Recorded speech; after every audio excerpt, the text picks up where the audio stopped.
El libro de Nehemías lo divido yo en dos secciones. La primera, que va del capítulo 1 al 7, nos habla de Nehemías más la construcción de la muralla de Jerusalén, la reconstrucción de la ciudad. Por otro lado, la segunda mitad del capítulo 8 al 13 habla en general de esfuerzos para ministrar y edificar al pueblo espiritualmente. Y no solo son de Nehemías, de los levitas y también de Esdras. Entonces, Nehemías nos cuenta una historia muy semejante a Esdras. Hay algunas personas, eso es lo que dice el manual de instituto, hay algunas personas que creen que Esdras y Nehemías vinieron en la misma compañía migrante. Hay personas que creen que vinieron Esdras después, Nehemías después de Esdras. Lo que yo puedo decir es que la misma Biblia, por lo menos en la cronología bíblica, que ya te digo yo que está un poquito revuelta en estos libros, pero de acuerdo a la Biblia, en el libro de Esdras, dice que Esdras llega a Jerusalén en el año 7 del rey Artajerjes, en el año 7. Y Nehemías, en el año 20 del rey Artajerjes, es cuando pide el permiso para ir a Jerusalén. Entonces, pues, por lo menos en el registro bíblico, no creo que hayan sido las mismas compañías, porque uno ya había llegado y 13 años después el otro apenas estaba pidiendo permiso. Entonces, Nehemías sería esta persona que pide permiso 13 años después de Esdras. Y lo que sucede es que Nehemías era un copero del rey. El manual de instituto dice que muy probablemente, y qué bueno que me acordé, resulta que mira, cuando el rey Ciro da el decreto de, ¿sabes qué? Ahora ya no gobierna Babilonia, ahora ya los vencimos los persas, ahora nosotros gobernamos y les decimos a todos, regresen a sus casas y edifiquen sus templos. Bueno, resulta que ya habían pasado 50 años de que los judíos estaban en Babilonia. Entonces muchos dijeron como, llevamos 50 años aquí, ya hicimos una vida, ya para qué nos vamos, ¿no? Y creo que tú entenderás muy bien, si llevas 50 años viviendo en un lugar igual y tú dices, pues ¿para qué me muevo? Ya 50 años, ya. ¿No? Y entonces lo que pasa es que no muchas personas regresan a Jerusalén. De hecho, el manual de instituto dice que por un buen tiempo hubo más judíos en Babilonia de los que había en Jerusalén y en la tierra prometida, ¿no? Muchos se quedan ahí, algunos también seguramente por posición económica que habían ganado o etcétera. De hecho, el manual especula que los papás de Nehemías probablemente fueran de esas personas que estaban muy bien acomodadas en la sociedad en Babilonia y por ende prefirieron quedarse. ¿Por qué? ¿O por qué dice esto el manual? Porque Nehemías era el copero del rey. El copero del rey no era solo el que le sostenía la copa, era el responsable de que el rey no muriera envenenado. La manera más fácil de matar a un rey en ese tiempo era justo eso, envenenando su comida o su bebida. El copero era muy cercano al rey y tenía que ser de mucha confianza de la familia real porque él era el responsable de que al rey no lo mataran envenenándolo. Entonces, por eso es que el manual de instituto dice, es muy probable que los papás de Nehemías era gente muy bien acomodada en la sociedad, ¿no? No sé si desde antes de los persas o con los persas, pero bueno, esa es como la especulación. Resulta entonces que siendo él el copero del rey, le pregunta en una ocasión a uno de sus amigos o compañeros, yo qué sé, y le dice, oye, ¿cómo está Jerusalén, la tierra de mis padres y todo esto? Y él le dice, está destruida, la muralla está sin construir, las paredes derribadas, las puertas quemadas por fuego. Y Nehemías se entristece mucho y llora y ora a Dios. Y en el capítulo 2 lo que aprendemos es que el rey se da cuenta de que Nehemías anda triste y le dice, oye, ¿qué tienes? No tengo nada, no te preocupes. Y el rey, oye, ya te conozco, dime qué tienes. Y Nehemías le dice, bueno, la verdad es que pues el pueblo de mis padres, o sea, la tierra de mis padres está deshecha, no está reconstruida y siento mucha tristeza por ella. Entonces Nehemías le dice, déjame ir a mi ciudad, déjame ir un tiempo. Y el rey le dice, ¿cuánto tiempo? Y no nos dice ahí cuánto tiempo, igual y Nehemías ya no lo puso porque se pasó del tiempo. Es broma. Bueno, no sabemos cuánto tiempo se fue a Jerusalén, sabemos cuánto tiempo volvió. Pero bueno, el punto es que el rey le da permiso de irse y le da cartas de traslado, le da cartas para que donde sea que vaya la gente sepa que va de parte del rey y pues no le hagan nada, ¿no?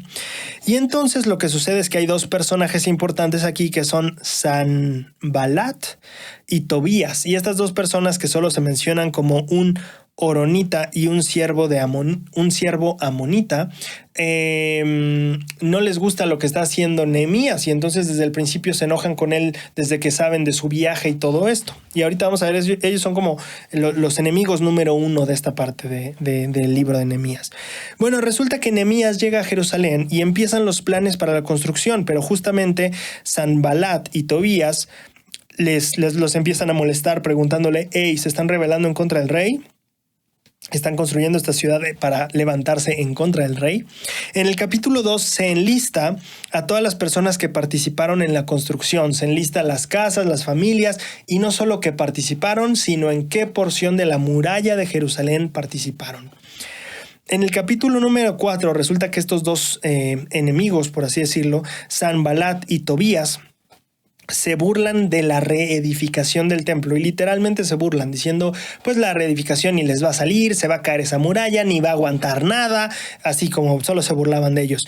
Y resulta que ellos y otras personas empiezan a conspirar para infiltrarse en Jerusalén y matar a su gente.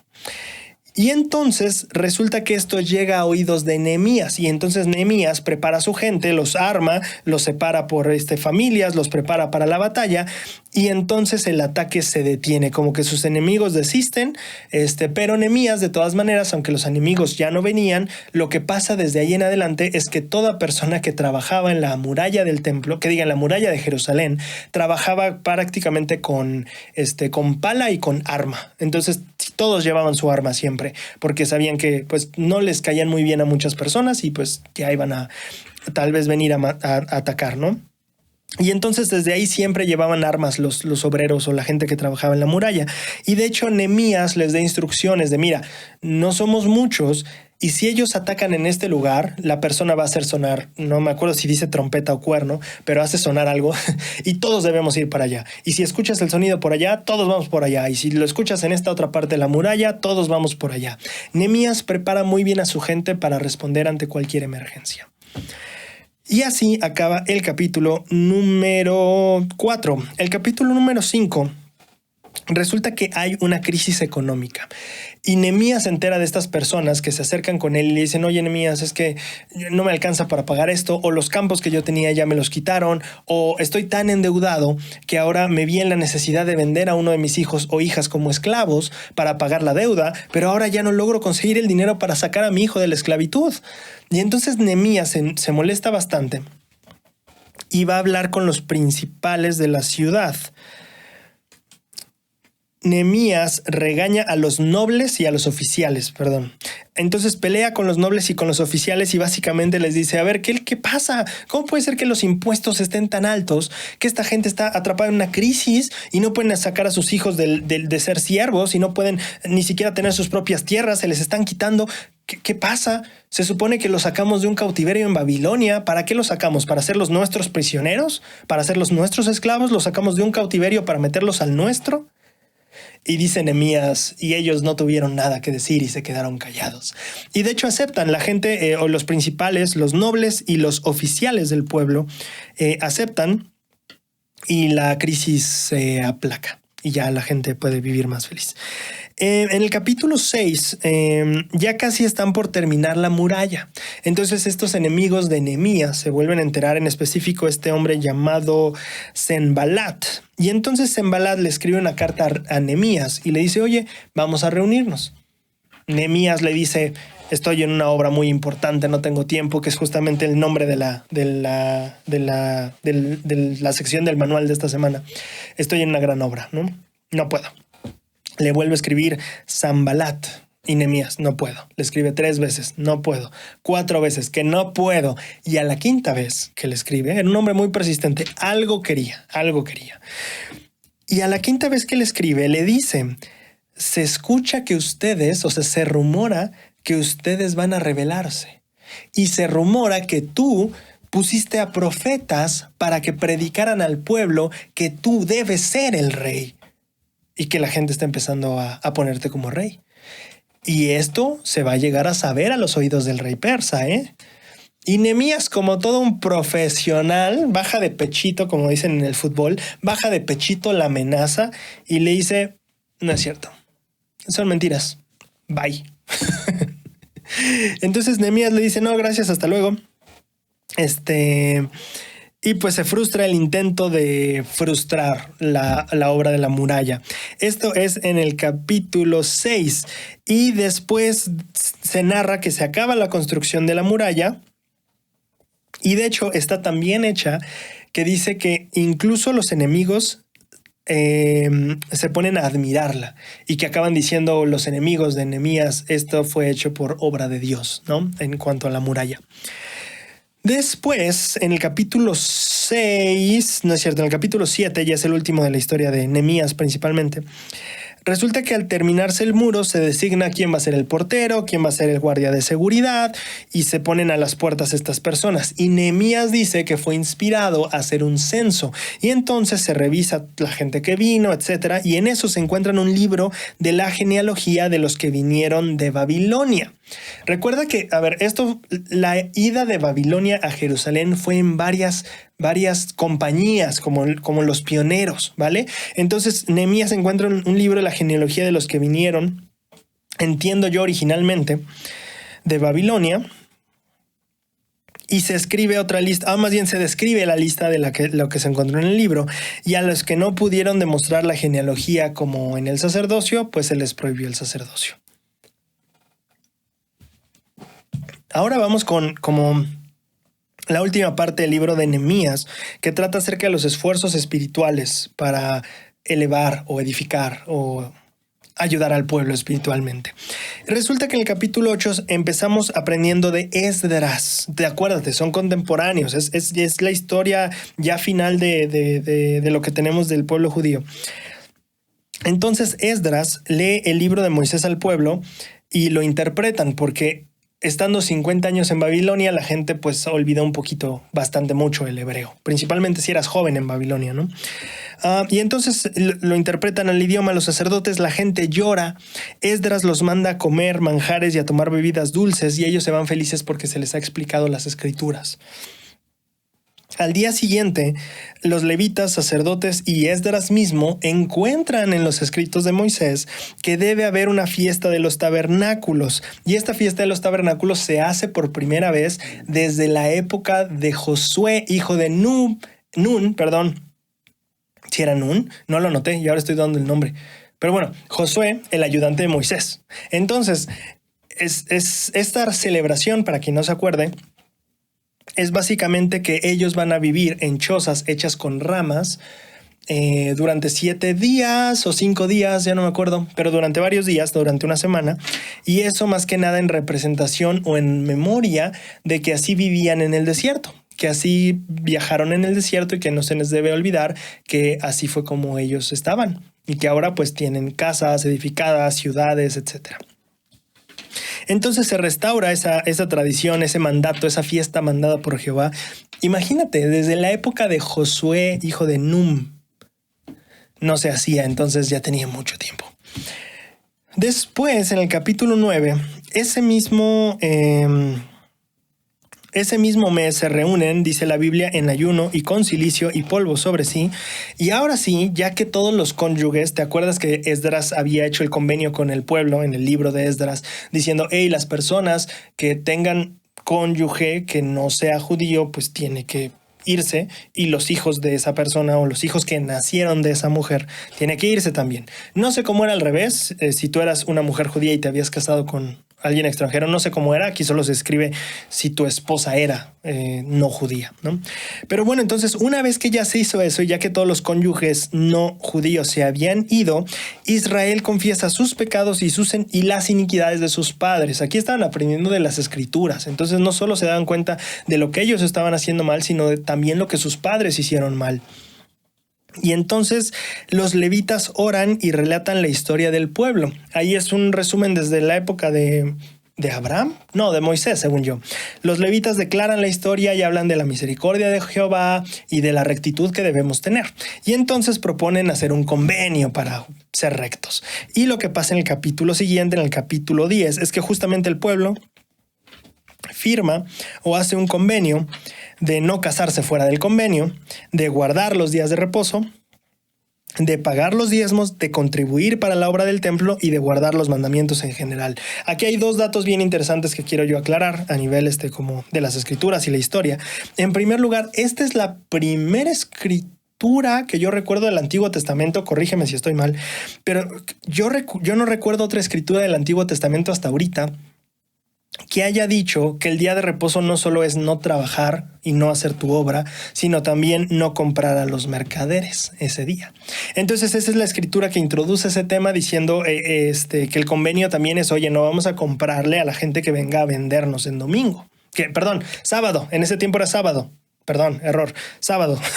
Ese es el primer dato, porque es no, que yo sepa, no hay muchas escrituras hablando de no trabajar o no hacer tu obra en domingo, pero yo no recuerdo muchas escrituras hablando de no comprar a los mercaderes en domingo. Bueno, aquí en Nehemías capítulo 10 hay esa escritura. La otra cosa es que se menciona que los levitas debían donar el diezmo, diezmar el diezmo. ¿Y esto a qué se refiere? Cuando tú veías la estructura a nivel sacerdocio de ese tiempo, estaban los levitas, pero aparte de los levitas estaban los hijos de Aarón. Bueno, no aparte, pero haz de cuenta que como ahorita es el sacerdocio de Melquisedec y el sacerdocio de Aarón y lo consideramos uno solo, pero uno envuelve al otro. Haz de cuenta que a nivel genealogía, pues todos los hijos de Leví tenían derecho a ese sacerdocio. Pero los hijos de Aarón, que era uno de los descendientes de Leví, ahora sí, una rama adentro de esta rama más grande de todos los hijos de Leví, los hijos de Aarón, esta familia un poquito más pequeña, pero también de la familia de Leví, pues se consideraban no aparte, pero sí diferentes. ¿Sí tiene sentido? Entonces, lo que pasaba a nivel ofrendas es que cuando la gente daba lo que era para los sacerdotes, primero ese diezmo o donación iba a los levitas, pero los levitas de eso que les daban tenían que diezmar para esta familia más pequeña que serían los hijos de Aarón.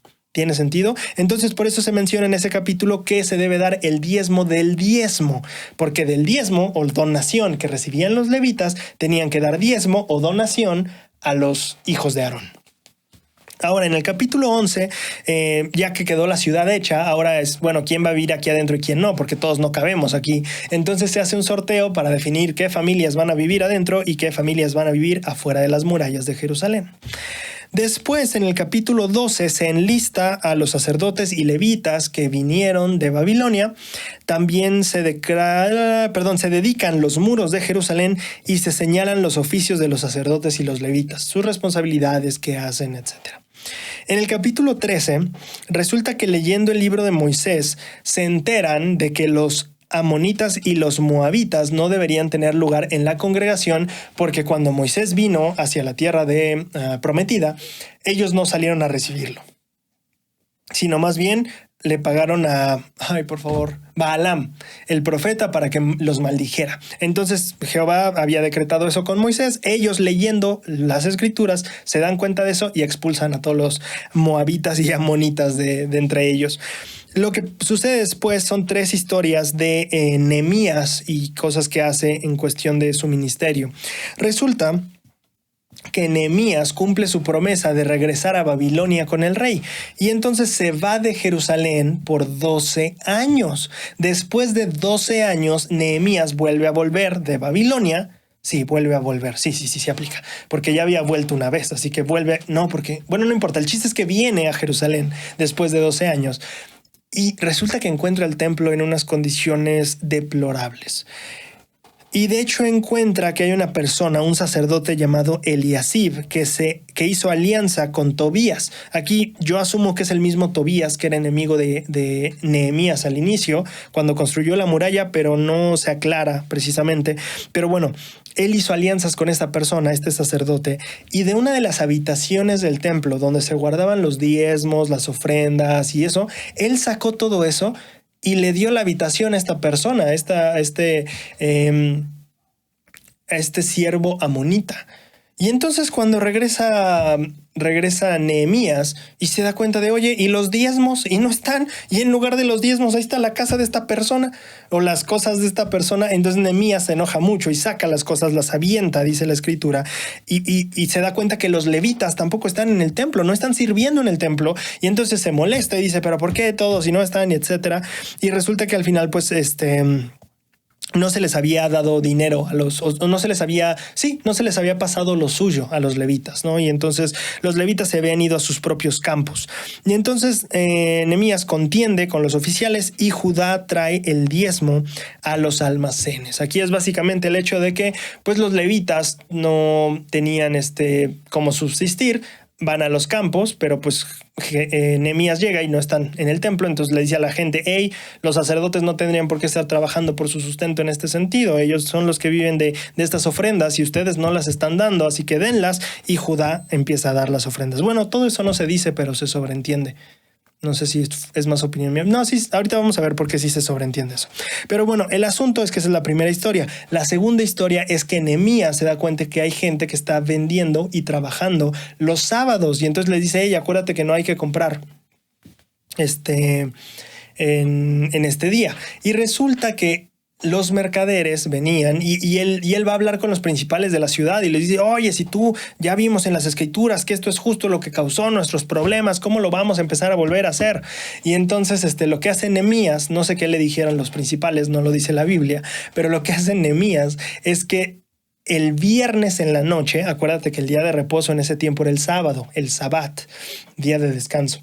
Y entonces el viernes en la noche lo que Nehemías hacía es que cerraba las puertas de la ciudad. Entonces no podían entrar extranjeros comerciantes a vender y pues nada, se quedaban sin vender el día de reposo.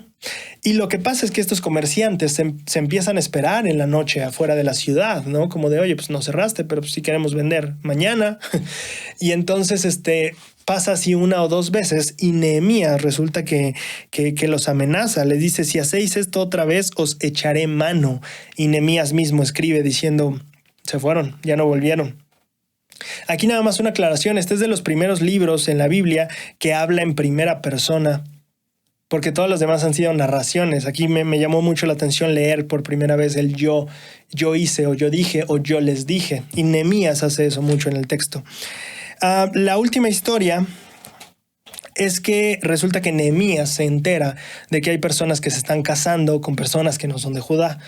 Y Nehemías se enoja mucho porque se están casando con mujeres de Asdod, de Amón, de Moab, y entonces dice que golpea a algunos, les arranca los cabellos a algunos, y les dice, y les hace hacer convenio de que no van a ponerse a casarse con personas que no son de Judá o del convenio.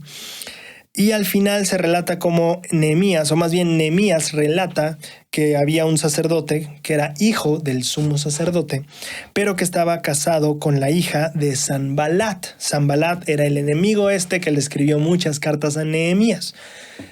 Y entonces Nehemías dice que lo expulsa del sacerdocio de la ciudad, lo aparta de él, es lo que dice la escritura.